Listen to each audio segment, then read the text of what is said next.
स्वागत है आप सभी का। 7 बजने वाले हैं और आप देख रहे हैं मारो राजस्थान का ये बुलेटिन। सबसे पहले जान लीजिए 7 बजे की 7 बड़ी खबरें प्रदेश की। एसीआर पर रार कब तक? बीजेपी कांग्रेस में ग्रेटर गदर में आज क्या कुछ खास है बताएंगे। खरीद फरोख्त का अखाड़ा किसने कहा बताएंगे। सेमीफाइनल का संग्राम दिखाएंगे। बिना संगठन कैसे वापसी, इस सवाल का जवाब खोजेंगे। साथ ही मिलाएंगे जयपुर की मर्दानी से और बताएंगे रूसी जोड़े के बारे में जिन्होंने 7 फेरे लिए। लेकिन शुरुआत करेंगे बीजेपी कांग्रेस में ग्रेटर गदर की खबर से। देखिए, ग्रेटर के लिए घमासान मचा है, जंग चल रही है। नगर निगम ग्रेटर मेयर उपचुनाव है और इसमें तेजी से घटनाक्रम सामने आ रहे हैं। इस बीच चौमू में बीजेपी पार्षदों की बाड़ाबंदी जारी है। करीब 80 पार्षदों के बाड़ाबंदी में होने का दावा बीजेपी की ओर से किया जा रहा है। हालांकि कार्यवाहक मेयर शील धबाई ने बाड़ाबंदी से दूरी बनाई रखी है और ऐसे में बीजेपी ने खरीद फरोख्त के आरोप लगाए हैं। तो चौमू में बीजेपी ने पार्षदों की बाड़ाबंदी कर रखी है। बाड़ाबंदी से दूर चल रहे पार्षदों का होटल पहुंचने का सिलसिला जारी है। करीब 80 पार्षद हैं जो वहां पहुंच चुके हैं, यह दावा किया जा रहा है। होटल के स्वागत द्वार पर बीजेपी के कार्यकर्ता निगरानी कर रहे हैं।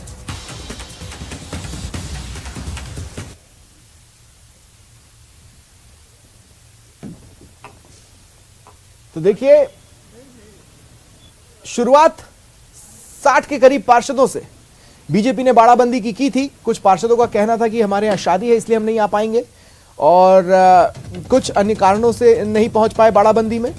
ऐसे में बीजेपी लगातार उन पर निगाहबानी कर रही थी। अब जानकारी मिल रही है कि आज लास्ट अपडेट तक करीब 80 पार्षद बाड़ाबंदी में हैं, यानी एक एक कर पार्षद पहुंच रहे हैं। कुछ बीमार हैं, नहीं पहुंच पाए। शील धबाई दूरी बनाए हुए है। इधर बीजेपी कैमरे के सामने, मीडिया के कैमरे के सामने ये जरूर कह रही है कि किसी बात की चिंता नहीं है, लेकिन कवायदें लगातार जारी है तमाम पार्षदों को, बीजेपी पार्षदों को किसी तरह बाड़ाबंदी में ले आने की। देखिए, 100 से ज्यादा वोट बीजेपी के आएंगे, ये मैं दावे के साथ कह सकता हूं। और कांग्रेस का अब कुछ बचा नहीं है, न प्रदेश में कुछ बचा है न जयपुर में कुछ बचा है। और जिस ढंग से कांग्रेस ने 2 साल तक इस जयपुर नगर निगम को अधिकारियों के दम पर जो चलाया और जो जयपुर की दुर्दशा हुई वो पूरे जयपुर के 40 लाख लोग देख रहे हैं। आज क्या जयपुर की हालात हमने छोड़े थे जब मैं मेयर था, उस समय हमने जयपुर को नंबर 1 किया था। साफ सफाई, स्वच्छता, हर चीज में जयपुर नंबर 1 हो गया था। आज जयपुर जिस प्रकार के हालात है और जैसी ये दिवाली गई है, ये एक मैं कह सकता हूँ कि ये जयपुर शहर में कांग्रेस पार्टी का जिस प्रकार से 2 साल में अधिकारियों के माध्यम से जो निगम चल रहा था, उसका भी जवाब जनता इस बार देगी। प्रताप सिंह जी खुलासा करें ना, किससे बात हुई है, क्या बात हुई है। इसका मतलब वो हॉर्स ट्रेडिंग कर रहे हैं। तो यदि राजस्थान सरकार का कैबिनेट मंत्री ये कह रहा हो कि हमारी बात होगी और हम हॉर्स ट्रेडिंग कर रहे हैं, तो इसको राजस्थान की जनता भी देख रही है। दल बदल कानून लागू नहीं होता, दल बदल कानून लागू नहीं होता, लेकिन कोई मॉरल रेस्पॉन्सिबिलिटी तो होती होगी। हर जगह कानून तो काम करता है, लेकिन कुछ जगह मॉरल रेस्पॉन्सिबिलिटी भी है। और भारतीय जनता पार्टी के सिंबल पर जीता हुआ एक भी हमारा पार्षद प्रतिनिधि कांग्रेस की किसी प्रलोभन पे नहीं आने वाला। प्रताप सिंह जी कहे चाहे कोई भी कहे, इस प्रकार के नेताओं के बयानबाजी से कुछ फर्क नहीं पड़ता और नाई कितने बाल 10 तारीख को सामने आ जाएंगे। जिस तरीके से कांग्रेस के नेता बयानबाजी कर रहे हैं, और एक कांग्रेस के नेता तो ऐसे हैं जो जयपुर के अंदर संघ के नाम से प्रसिद्ध हैं। कोई विषय हो या नहीं हो, संघ की तरह बजते रहते हैं, बड़ी बड़ी बातें करने में माहिर है। ये कर देंगे, वो कर देंगे, मैंने ये कर दिया। चेतावनी तो दे रहे हैं। चेतावनी क्या, इनकी चेतावनी ज्यादा असर रहने वाली नहीं है। और वैसे भी वो चेतावनी देने से पहले तो ये तो मालूम कर लें वो किस पृष्ठभूमि से आए हुए हैं। गिरगिट की तरह रंग बदलने से आदमी कोई बड़ा थोड़ी होता है। लेकिन सर, 2 दर्जन लोग आपके इस किले से दूर चल रहे हैं। कोई 2 दर्जन नहीं है। अभी हमारे पास सिर्फ 17 पार्षद बाकी है, बाकी सारे पार्षद आ चुके हैं। 17 में से 4 पार्षद ऐसे हैं जो बीमार हैं, वो सिर्फ सीधे वोट डालने के लिए जाएंगे। बाकी आज शाम पहले तमाम पार्षद हमारे इस कैंप के अंदर रहेंगे। वहीं ग्रेटर मेयर उपचुनाव के लिए बीजेपी और कांग्रेस की बाड़ाबंदी में शील धबाई नहीं पहुंची। कार्यवाहक मेयर शील धबाई निगम ऑफिस में रूटीन कामकाज में व्यस्त दिखी। शील धबाई ने कहा कि जनता के काम बहुत जरूरी हैं। नगर निगम ग्रेटर की महापौर, एक्टिंग महापौर शील धबाई जी समय हमारे साथ में बातचीत के लिए मौजूद है। मैडम, जिस तरह से निगम में चुनाव है और पार्टी इस समय पूरी बाड़ाबंदी में मौजूद है, चौमू के होटल में भी सारे पार्षद आपके भाजपा के वहाँ पर मौजूद हैं, आप अभी भी यहाँ निगम कार्यालय में हैं? नहीं, बिल्कुल। देखो, मेरी प्राथमिकता नगर निगम में मैं जो एक्टिंग मेयर हूँ उसके तहत बनती है यहाँ पर, क्योंकि मैं जनता के जो डेली रूटीन के काम है, नगर निगम एक ऐसा डिपार्टमेंट है जो निरंतर इसमें वर्क चलता ही रहता है, सफाई व्यवस्था हो, लाइट की व्यवस्था हो, और भी जो टेंडर्स हैं, पट्टे हैं, सारे काम हैं, तो उनमें किसी भी प्रकार का व्यवधान नहीं आना चाहिए। ये कामकाज यहाँ पर निपटाएंगे? बिल्कुल, मैंने रेगुलर कहा आप यहाँ आएंगे? बिल्कुल, जब तक कि चार्ज नहीं दे देती तब तक मैं काम करती तो हूँ। नाराजगी दूर हो गई है मैडम? नाराजगी तो कोई बात ही नहीं है, नाराजगी की कोई बात नहीं। हाँ, इतना जरूर है कि एक हाड़ मास का पुतला हूँ मैं, मानवीय संवेदना होती है, फील होता भी है, निश्चित तौर पर क्रिया प्रतिक्रिया तो होती ही है, वो तात्कालिक प्रतिक्रिया होती है। अब मैं नॉर्मल हूँ। लेकिन आप संगठन के साथ? बिल्कुल।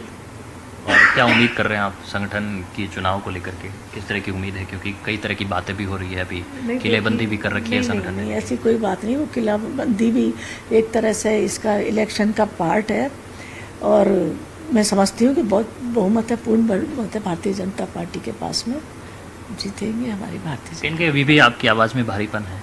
भारीपन नहीं ऐसा कोई उस तरह कल हो सकता था, मानती हूँ मैं, हो सकता है भावनाएं एक यकायक जब अनएक्सपेक्टेड होता है तो भावनाएं बेकाबू हो जाती हैं, उसी की प्रतिक्रिया थी।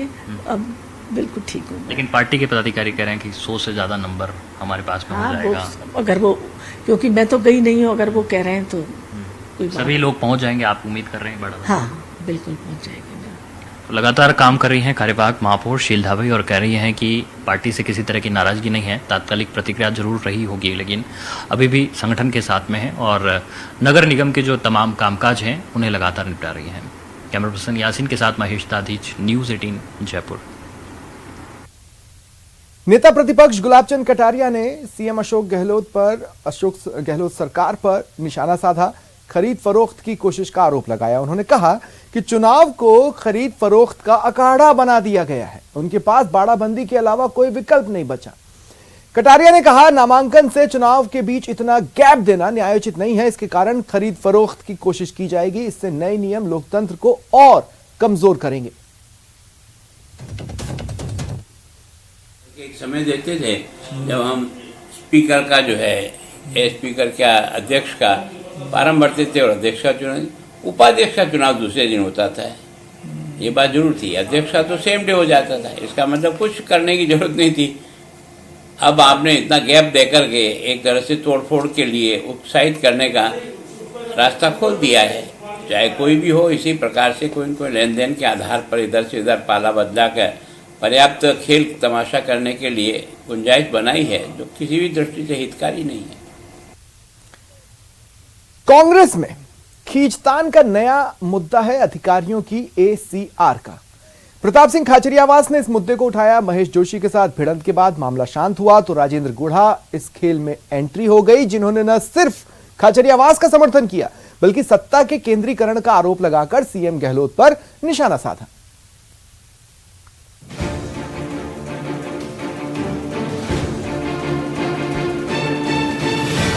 एसीआर मंत्री बनेगा तो भरने दो मंत्री को, तो आईएएस ऑफिसर सुधरेंगे, तो सुधार होगा, तो राजस्थान की जो मुख्यमंत्री ने योजनाएं लागू की वो ईमानदारी से अच्छे ढंग से लागू होगी। मेरे विभाग में मेरे को ये शिकायत नहीं। अगर प्रताप सिंह जी को या किसी मंत्री को शिकायत होगी तो निश्चित रूप से मुख्यमंत्री जी उन शिकायतों को भी दूर करेंगे। एसीआर पर अब राजेंद्र गुढ़ा का बयान। मंत्री के पास कोई पावर नहीं है, और जब भी फाइनेंस मिनिस्ट्री डिपार्टमेंट मुख्यमंत्री जी के पास है, होम भी मुख्यमंत्री जी के पास है। अफसरों की एसीआर बहाना, सीएम निशाना। कांस्टेबल के ट्रांसफर, जो सिपाही के ट्रांसफर, जो डीजी को पोस्टिंग देते हैं वही कांस्टेबल को देते हैं। कांस्टेबल के ट्रांसफर के लिए भी सीएमआर चक्कर लगाते हैं मंत्री। आईएएस अधिकारियों के एसीआर भरने के मामले को लेकर दो मंत्रियों के बीच विवाद में अब मंत्री राजेंद्र गुढ़ा की एंट्री हो गई। मंत्री प्रताप सिंह खाचरियावास की मांग का समर्थन करते हुए गुढ़ा ने कहा कि उनकी मांग सही है और सत्ता के विकेंद्रीकरण के राहुल गांधी के सपने के मुताबिक है। प्रताप जी जो कह रहे हैं वो 100% सही है, उनकी मांग भी सही है, वो बात भी सही है, वो सारे मंत्रियों के हित में है। अब ये कह रहे हैं कि हम ACR भरते हैं, कोई नहीं भरता किसी के ACR, सबके ACR एक ही जगह से भरी जाती है। पावर पूरी तरह सेंट्रलाइज है। प्रताप सिंह खाचरियावास की मांग से एक कदम आगे बढ़ते हुए गुढ़ा ने कहा कि राहुल पूरे देश में सत्ता के विकेंद्रीकरण को लेकर जो थ्योरी पेश करते हैं, राजस्थान में ठीक उलट काम हो रहा है। यहाँ सत्ता सिर्फ और सिर्फ मुख्यमंत्री के पास सीमित है। देखिए, राहुल गांधी जी के स्पीच जो हर जगह होते थे, एक प्रदेश को 50 लोग चलाने चाहिए, देश को 200 लोग चलाने चाहिए, तो यहाँ तो बिल्कुल जो राहुल गांधी जी की जो सोच है उसे बिल्कुल विपरीत हो रहा है। वहां तो यहाँ तो सिर्फ सारा सब कुछ सेंट्रलाइज है।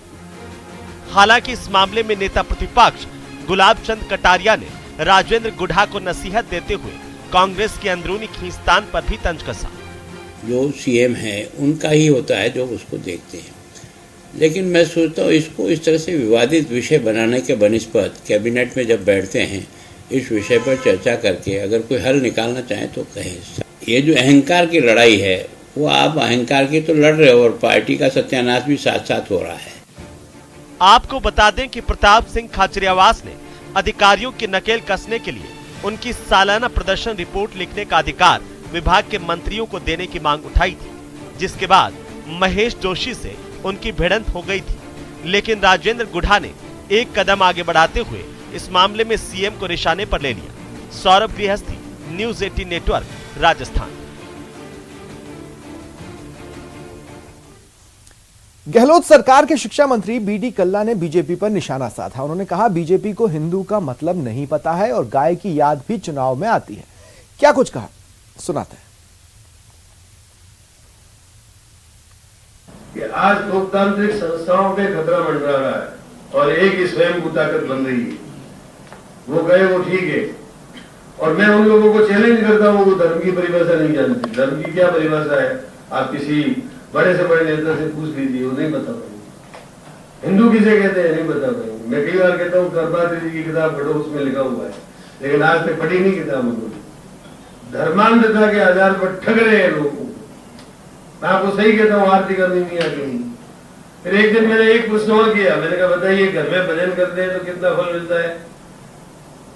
कुएं के पास कितना, गौशाला में कितना, नदी पर कितना, समुद्र के पास कितना, पहाड़ पर कितना, चंद्र ग्रहण पे कितना, सूर्य ग्रहण पे कितना, कुछ नहीं जानते। धर्म की बात करते हैं ना उधर।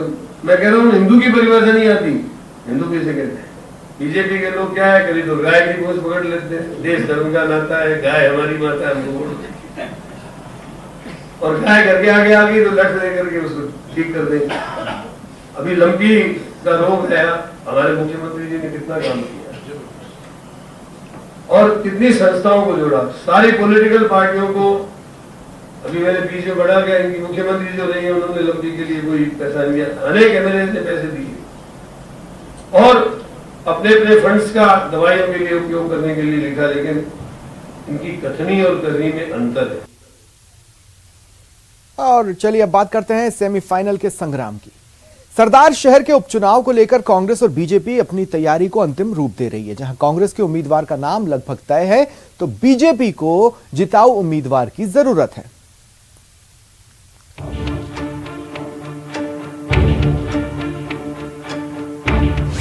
विधानसभा के उपचुनाव में कांग्रेस पार्टी का पलड़ा भारी रहा है और उसे हमदर्दी का साथ मिलता रहा है।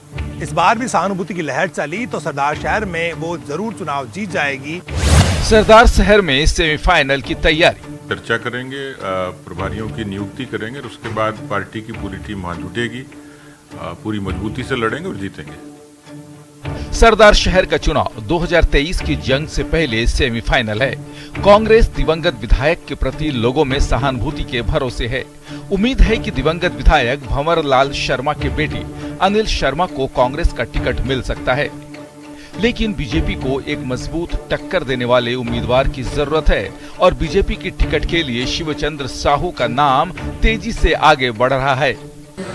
देखिए, मैं 20 साल से लगातार जो है फील्ड में काम भी कर रहा हूं और मैं पार्टी के विभिन्न पदों पर रहते हुए मैंने जो है कानून विधि विषय विभाग के पद पर रहते हुए कार्यकर्ताओं की अच्छी मदद भी की है। मतदाताओं से संबंध है, मैं मेरे फील्ड में एक एक कार्यकर्ताओं से मिला हुआ हूँ और पार्टी में 20 सालों से मैं लगातार टिकट मांग रहा हूँ। इस बात के लिए पार्टी में भी मेरे प्रति जो है एक सद्भाव है। शिवचंद्र साहू पेशे से एडवोकेट हैं और बरसों से बीजेपी के विधि प्रकोष्ठ के अहम सदस्य भी रहे हैं। हालांकि पार्टी पूर्व प्रधान सत्यनारायण सारण, सत्यनारायण झाझड़िया और गिरधारी लाल पारिक के नाम पर भी विचार कर रही है। उपचुनाव में भले ही कांग्रेस मजबूत लग रही है, लेकिन बीजेपी फिर भी कड़ी टक्कर का दावा कर रही है। वॉकओवर का कारण ही नहीं है, क्योंकि कांग्रेस धीरे धीरे जनाधार खोती जा रही है। कांग्रेस ने अभी तक जो उनको जीत मिली है वो केवल सिंपैथी का ये कारण रहा है। उसमें पार्टी की परफॉर्मेंस, सरकार का कामकाज, मुख्यमंत्री का कामकाज या कांग्रेस पार्टी की अपनी कोई संगठनात्मक ताकत ये कहीं नहीं दिखी। वहीं बीजेपी के प्रदेश प्रभारी इस चुनाव को 2023 की बड़ी जंग के रिहर्सल के तौर पर लेते हैं। वह उपचुनाव की बात अलग होती है, सहानुभूति लहर होती है। देखिए, भारतीय जनता पार्टी चुनाव जीतने के लिए चुनाव लड़ती है, लेकिन हमारा मुख्य जो टारगेट है वह 2023 का जो विधानसभा चुनाव है उसको देख करके पूरी रणनीति बना रहे हैं। करीब 2,90,000 मतदाताओं वाली सरदार शहर सीट पर सबसे ज्यादा जाट मतदाता हैं। इसके बाद ब्राह्मणों की संख्या आती है। हालांकि माना जा रहा है कि जाट फैक्टर इस चुनाव में बड़ा मुद्दा बन सकता है। बीजेपी के सामने तो फिलहाल जिताऊ उम्मीदवार की तलाश ही मुश्किलें पैदा कर रही है। देखना है कि कांग्रेस को बीजेपी इस चुनाव में किस तरह की टक्कर दे पाती है। कैमरा पर्सन मान सिंह के साथ बाबूलाल धायल, न्यूज 18 जयपुर। कांग्रेस नेता राहुल गांधी की भारत जोड़ो यात्रा 4 दिसंबर को राजस्थान में प्रवेश करेगी और राजस्थान के 5 जिलों से होकर गुजरेगी। ऐसे में यात्रा की तैयारियों को लेकर दौसा में मंत्रियों ने दौरा किया, भारत जोड़ो यात्रा का रूट चार्ट तैयार किया। इस दौरान आरटीडीसी अध्यक्ष धर्मेंद्र राठौड़, मंत्री गोविंद राम मेघवाल, ममता भूपेश, मुरारी लाल मीणा समेत कई वरिष्ठ कांग्रेसी मौजूद रहे। लालसोट से बांदीकुई तक राहुल गांधी की भारत जोड़ो यात्रा का रूट चार्ट तैयार किया गया। यात्रा मध्य प्रदेश के बाद झालावाड़ से राजस्थान में प्रवेश करेगी और फिर कोटा, बूंदी, सवाई माधोपुर होते हुए दौसा पहुंचेगी। दौसा के बाद यात्रा अलवर होते हुए अन्य राज्य में प्रवेश करेगी। हम लोग पूरा मैप बना रहे हैं यात्रा का। जिस तरह से आपने अभी सुना ही है कि सबसे पहले झालावाड़ से कोटा से सवाई माधोपुर, बूंदी और लालसोट होते हुए दौसा पहुंचेगी। पूरी यात्रा को लेकर राजस्थान में के कार्यकर्ताओं में, राजस्थान की जनता में अपार उत्साह है कि राहुल गांधी जी भारत जोड़ो यात्रा के लिए निकले हैं। तो हम लोग अपने आप को सौभाग्यशाली मान रहे हैं कि हमारे एक निडर नेता का सहयोग करने के लिए जो बेरोजगारों की, जो महंगाई की मुद्दा इस देश में उठा रहे हैं और लगातार अपने आप को इस बात के लिए प्रूव कर रहे हैं। ये ऐतिहासिक रैली नहीं होगी, ये पूरी सत्ता परिवर्तन की रैली होगी। निश्चित ही इस रैली से जनता में जागृति आएगी, देश के अंदर सत्ता परिवर्तन 100% होगा। जैसे जैसे राजस्थान में विधानसभा का चुनाव पास आ रहा है, वैसे वैसे बीजेपी और कांग्रेस में सियासत तेज होती जा रही है। ग्रेटर मेयर उपचुनाव से लेकर सरदार शहर के चुनाव को दोनों पार्टियां बड़ी गंभीरता से ले रही हैं, लेकिन प्रदेश कांग्रेस संगठन में खाली पड़े पद उसको नुकसान पहुंचा सकते हैं। कांग्रेस में संगठनात्मक नियुक्तियों का इंतजार।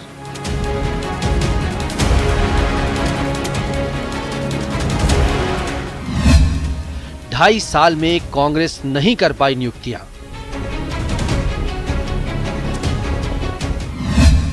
राजनीतिक अस्थिरता के कारण खाली पड़े हैं पद।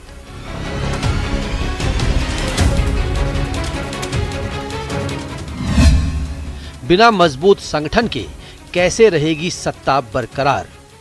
राजस्थान में अगले साल विधानसभा चुनाव है और कांग्रेस पार्टी का दावा है कि वो सत्ता में बरकरार रहेगी, लेकिन बिना संगठन के किसी भी पार्टी के लिए चुनाव जीतना आसान नहीं होता। वो भी तब जब आपका सीधा मुकाबला बीजेपी से हो, क्योंकि बीजेपी प्रदेश में संगठनात्मक दृष्टि से कांग्रेस से कोसों आगे है। बिना मजबूत संगठन के कांग्रेस अपनी सत्ता को कैसे बरकरार रखेगी, ये बड़ा सवाल है। दरअसल प्रदेश कांग्रेस संगठन में आज भी करीब 1 लाख से ज्यादा पदाधिकारियों को नियुक्ति का इंतजार है। करीब 2 साल पहले राजनीतिक संकट से खाली हुए पदों पर आज तक नियुक्तियां नहीं हो पाई हैं। जुलाई 2020 में तत्कालीन उप मुख्यमंत्री सचिन पायलट के सीएम अशोक गहलोत से नाराज होने के बाद कांग्रेस की गहलोत सरकार तो बच गई थी, लेकिन राजस्थान कांग्रेस का संगठन उस घटना में पूरी तरीके से नेस्तनाबूद हो गया था। और शायद कांग्रेस के इतिहास में ऐसा पहली बार हुआ कि किसी प्रदेश के पीसीसी चीफ, यूथ कांग्रेस अध्यक्ष, सेवा दल अध्यक्ष को बगावत के आरोपों के चलते पदों से हटाया गया हो और कार्यकारिणी को भी भंग कर दिया गया हो। नियुक्तियों की बात करें तो कांग्रेस में 37 जिला अध्यक्षों और 42 जिलों की कार्यकारिणी की नियुक्ति होनी है। जिलों में करीब 4,300 पदाधिकारी भी बनाए जाएंगे। 400 ब्लॉक अध्यक्ष और उनकी कार्यकारिणी सहित करीब 12,000 पदाधिकारियों की नियुक्ति होनी है। इसके साथ ही करीब 20 विभिन्न प्रकोष्ठों और विभागों में पद खाली पड़े हैं। विभाग और प्रकोष्ठ की प्रदेश कार्यकारिणी के साथ करीब 40,000 पदाधिकारियों की नियुक्ति की जाएगी। इतना ही नहीं, करीब 50,000 मंडलों और पदाधिकारियों की भी नियुक्ति होना बाकी है। हालांकि पीसीसी अध्यक्ष गोविंद सिंह डोटासरा का कहना है कि जल्दी ही संगठनात्मक नियुक्तियां कर दी जाएंगी। देखिए, वो सब चीजें तैयार हैं। जिलाध्यक्ष, ब्लॉक अध्यक्ष, मंडल अध्यक्ष, विभाग, प्रकोष्ठ, उन सब की पूरी तरीके से तैयारी है। चुनाव प्राधिकरण उम्मीद करते हैं कि जल्दी जिलाध्यक्ष और ब्लॉक अध्यक्षों की घोषणा करेगा। फिर हम जिलाध्यक्ष और ब्लॉक अध्यक्षों की राय लेकर के शीघ्र मंडल अध्यक्षों की प्रदेश कांग्रेस कमेटी के स्तर के ऊपर, प्रदेश स्तर के ऊपर उनकी घोषणा करेंगे और जल्दी ही आपको पूरा संगठन खड़ा मिलेगा, जल्दी से जल्दी। फिलहाल 25 सितंबर को राजस्थान में फिर से हुए राजनीतिक उठापटक के बाद अब एक बार फिर संगठनात्मक नियुक्तियों पर ब्रेक लग गए हैं। अब माना जा रहा है कि जब तक सरकार को लेकर अघोषित राजनीतिक उठापटक का पटाक्षेप नहीं होगा, तब तक नियुक्तियों का इंतजार बना रहेगा। जयपुर से न्यूज़ 18 के लिए सचिन कुमार शर्मा की रिपोर्ट। और अब देखिए जयपुर की मर्दानी की खबर। रविवार दोपहर एक महिला से मोबाइल स्नैचिंग की वारदात हुई। महिला ने बहादुरी दिखाते हुए मोबाइल छीनकर भाग रहे लुटेरे को पकड़ लिया। तस्वीरें देखते रहिए। भागने की कोशिश कर रहे लुटेरे के साथ रोड पर गुत्थम गुत्था हो गई। भागने के लिए महिला पर हमला भी लुटेरे ने किया, लेकिन महिला मदद के लिए चिल्लाने लगी। तुरंत ही आसपास के लोगों ने लुटेरे को पकड़ा, पीटा और फिर शिप्रापत थाना पुलिस के हवाले किया। पुलिस ने शांति भंग के आरोप में उसे गिरफ्तार किया। सोमवार दोपहर पीड़ित के थाने आकर शिकायत देने पर एफआईआर दर्ज कर ली गई।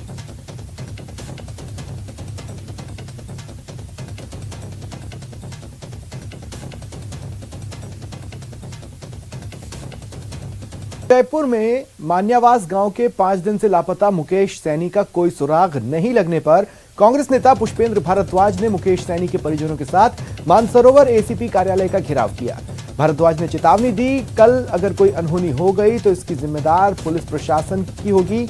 गुस्साए लोगों ने पुलिस प्रशासन के खिलाफ नारेबाजी की। कांग्रेस नेता पुष्पेंद्र भारद्वाज ने कहा, मुकेश सैनी 3 नवंबर को गोपाल नगर मान्यवास स्थित अपने घर से रोजाना की तरह काम के लिए निकला।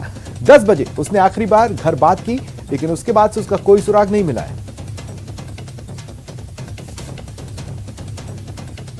नवंबर को हमारे सांगानेर विधानसभा के एक मान्यवास गांव के एक युवा साथी मुकेश सैनी जी लापता है। उनके परिवार वाले पुलिस के यहाँ दर दर की ठोकरें खा रहे हैं। कई बार चारों तरफ से ज्ञापन दिया, सैकड़ों की तादाद में लोग आ रहे हैं, लेकिन पुलिस का रवैया इस तरह का है कि उनको कोई राहत नहीं मिल पा रही है। आज 5 दिन से ज्यादा होने को जा रहे हैं और उस लापता युवा के साथ कल को कुछ भी अनहोनी हो सकती है। उसको लेकर के आज ये सैकड़ों की तादाद में आक्रोशित ग्रामवासी, उनके परिवारजन, उनके माता पिता सभी लोग यहाँ इकट्ठे हुए हैं एसीपी कार्यालय पे। और हम शांतिप्रिय तरीके से आज एसीपी साहब को चेताने आए कि या तो बच्चे को जल्दी से जल्दी ढूंढे, वरना कल इनके गांव के लोगों का, परिवार के लोगों का आक्रोश देने के लिए पुलिस तैयार है। भरतपुर में बदमाशों के हौसले बुलंद होते जा रहे हैं। कुछ बदमाशों ने दवा सप्लायर्स से लूट की कोशिश की, उन पर गोली चलाई, जिसमें एक युवक गंभीर रूप से घायल हुआ। दरअसल मामला रूपवास थाना क्षेत्र में खानुआ पुल के पास का। बाइक सवार बदमाशों ने वैन से जा रहे दवा सप्लायर्स से लूट की कोशिश की। बदमाशों ने चालक को बंदूक के बट से मारा, साथ ही वैन में सवार दवा सप्लायर्स के विरोध करने पर गोली चला दी। इसमें एक युवक गंभीर रूप से घायल हुआ, उसका इलाज चल रहा है। सूचना मिलने पर मौके पर पहुंचकर पुलिस ने जांच शुरू की।